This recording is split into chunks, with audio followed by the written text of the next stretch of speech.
La parole de Christ est une puissance. Une puissance qui transforme les vies. Vous savez, lorsque vous partez à l'église et que vous voyez que vous avez encore l'ancienne vie du passé en vous, c'est que vous n'avez pas encore accepté la parole. Lorsque tu fais une rencontre avec la parole de Dieu, lorsque tu fais une rencontre avec Christ, il transforme la vie.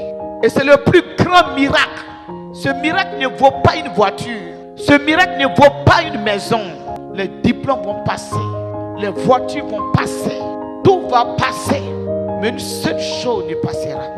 La parole du Seigneur ne passera jamais. Les gens courent derrière les matériels, mais les gens ne courent pas derrière la parole. Les gens ont rendez-vous avec des ministres, ils vont se lever très tôt. Ils ont rendez-vous de travail, ils vont se lever très tôt.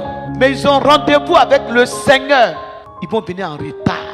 C'est parce qu'ils ne connaissent pas la puissance qui se trouve dans la parole. C'est parce qu'ils ne savent pas que la parole peut transformer leur vie. Et c'est dans la parole que se trouve le miracle. Il y a des gens qui prient pour eux. Dieu ouvre la porte. Mais puisqu'ils n'ont pas la parole, ils ne savent pas comment marcher. Ils prennent leur vie comme ça. Ils rejettent la parole. Ils prennent le miracle. Et après, quand le diable vient, le diable les gagne parce qu'ils ont pris le miracle. Mais ce qui va protéger le miracle, ils ont rejeté ça. Le diable, il n'a pas peur de ce que tu es, de ce que tu as. Le diable n'a pas peur de ça. La seule chose qui peut effrayer le diable dans ta vie, la parole de Dieu en toi. Quand tu as la parole de Dieu en toi, c'est comme tu es armé.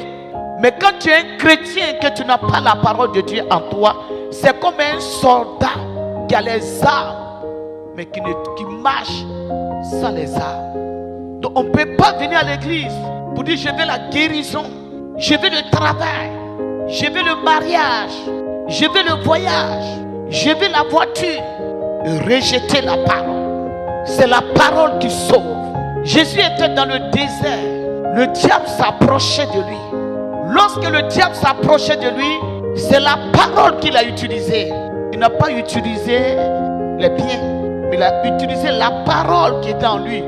Dans ta marche de tous les jours, tu pourras vaincre le diable si tu as la parole en toi. La parole est une puissance qui libère, qui guérit, une puissance qui protège. La Bible nous dit dans le livre de Josué que ce livre de la loi ne s'éloigne point de ta bouche. Donc si nous voulons être des enfants de Dieu, nous avons notre éducation dans la Bible. Les gens prennent l'éducation du monde et ils viennent dans les églises. Et souvent quand on dit non, l'église a des problèmes. L'église a des problèmes. L'église n'a pas de problème. La Bible déclare que l'église du Seigneur est sans tâche. C'est l'homme dans l'église qui n'est pas encore converti.